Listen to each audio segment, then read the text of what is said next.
Materi kuliah kali ini adalah mengenai perbedaan bidang kajian hukum tata negara. Ya.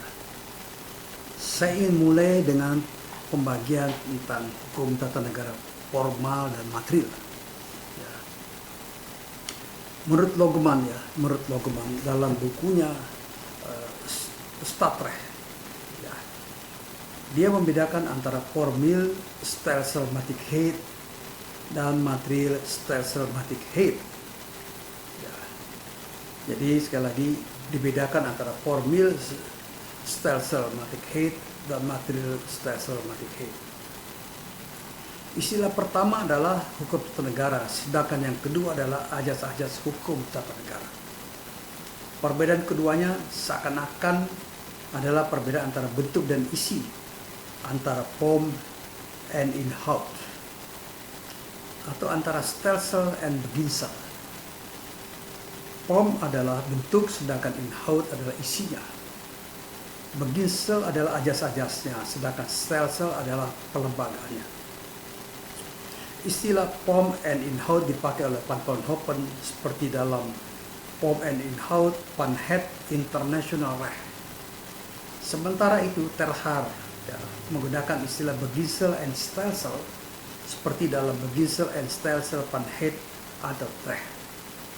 Oleh karena itu, berbagai buku hukum tata negara dan juga silabus hukum tata negara menggunakan judul ajas-ajas hukum tata negara, pengantar hukum tata negara, ataupun pokok-pokok hukum tata negara. Mestinya ya istilah harus hati-hati dipakai.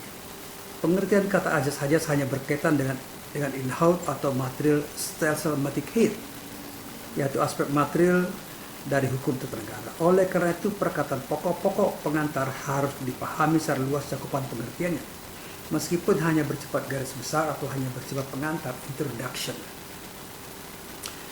Ya. Menurut Djoko Sutono, konstitusi menjadi objek kajian hukum tata negara material dan formil juga mempunyai tiga arti, yaitu dalam arti material, dalam arti formil, dalam arti naskah yang terdokumentasi.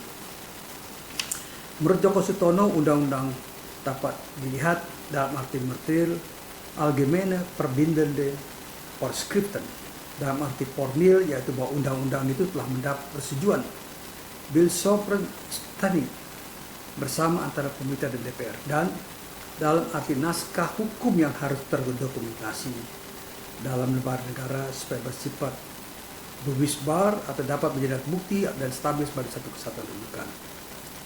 Demikian pula konstitusi yang menjadi objek kajian hukum tata negara juga mencakup tiga pengertian, yaitu konstitusi in material zin dikualifikasi karena isinya, ya, misalnya berisi jaminan hak asasi manusia, bentuk negara, dan fungsi-fungsi pemerintahan dan sebagainya. Kedua, konstitusi informal zin dikualifikasi karena pembuatnya, misalnya oleh DPR. Ketiga, naskah Grondwet sebagai geschreven dokumen, misalnya harus terbitkan dalam lembaga negara, voor de bewisbaarheid en voor de stabiliteit, sebagai satu kejadian, sebagai satuan rujukan, yaitu sebagai naskah kenegaraan penting atau belangrijke staatkundestrukten. Perbedaan yang berikutnya adalah hukum tata negara umum dan hukum tata negara positif. Ya, hukum tata negara juga dapat dibedakan antara hukum tata negara umum dan hukum tata negara positif. Hukum tata negara umum membahas ajas-ajas prinsip-prinsip yang berlaku umum, sedangkan hukum tata negara positif hanya membahas hukum tata negara yang berlaku pada suatu tempat dan waktu tertentu sesuai dengan pengertian hukum positif.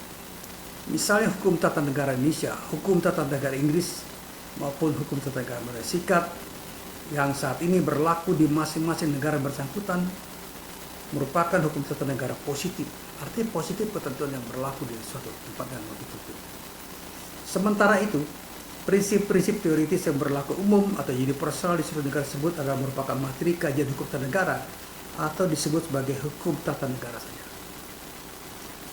Kadang-kadang dalam istilah hukum tata negara Indonesia juga tercakup dua pengertian, yaitu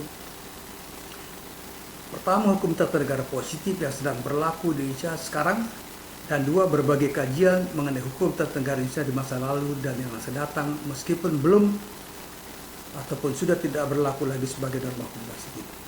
Oleh karena itu, dibedakan antara hukum tata negara sebagai ilmu, the science of constitutional law, dan hukum tata negara sebagai hukum positif, the positive constitutional law. Jika hal ini ditambahkan kepada kedua unsur bentuk, form dan isi in how seperti bukan di atas, hukum tata negara di sini dapat dibedakan dalam arti tiga aspek, yaitu hukum tata negara umum berisi ajas-ajas hukum yang bersifat universal. Yang kedua, hukum tata negara yang berisi ajas-ajas yang berkembang dalam bentuk teori dan praktek di suatu negara tertentu, misalnya Indonesia. Ketiga, hukum tata negara positif berlaku Indonesia yang mengkaji mengenai hukum positif di bidang ketatanegaraan di Indonesia. Pada umumnya, aspek hukum tata negara kebanyakan mewarnai pemikiran para hukum negara kita seperti tercermin dalam berbagai macam buku saat ini. Sekarang dunia sedang sangat pesat berubah. Ilmu pengetahuan dan teknologi semua cabang dan rantingnya juga bergerak cepat menyesuaikan diri dengan perubahan zaman. Dalam bidang ilmu hukum tata negara tidak terkecuali ada perubahan fundamental di era globalisasi. Ya, jadi kita lihat perbedaan-perbedaan ini.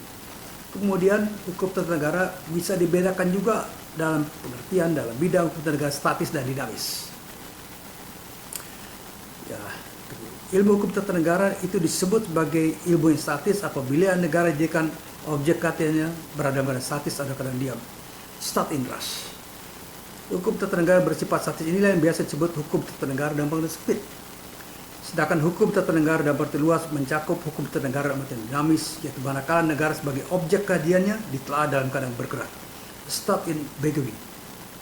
Pengertian terakhir inilah yang disebut sebagai ilmu hukum administrasi negara. Administrasi law atau Verwaltungsrecht. Perhatian pokok ilmu hukum tata negara, Verfassungsrecht, constitutional law konstitusional adalah menyangkut struktur hukum dan kehidupan bernegara. Sedangkan ilmu hukum administrasi negara memusatkan perhatian pada substansi sistem pengambilan keputusan dan kegiatan berpemerintahan. Materi yang terkait dengan fungsi-fungsi administrasi negara atau tata negara tersebut sangatlah luas cakupannya, seperti dikatakan oleh Profesor Gusumadi Pujus Subejo mengatakan, hukum tata negara meliputi keseluruhan aturan hukum yang menentukan secara bagaimana alat-alat perlengkapan negara yang bersangkutan hendaklah bertingkah laku dalam mengusahakan tugas-tugas pemerintahan, perundang-undangan, pengadilan, keuangan, hubungan luar negeri, dan pertahanan negara serta keamanan negara.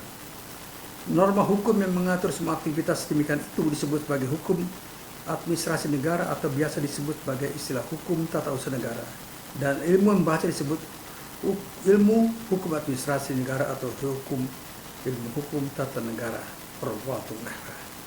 Ya, nanti kita sambung lagi dengan materi yang lain.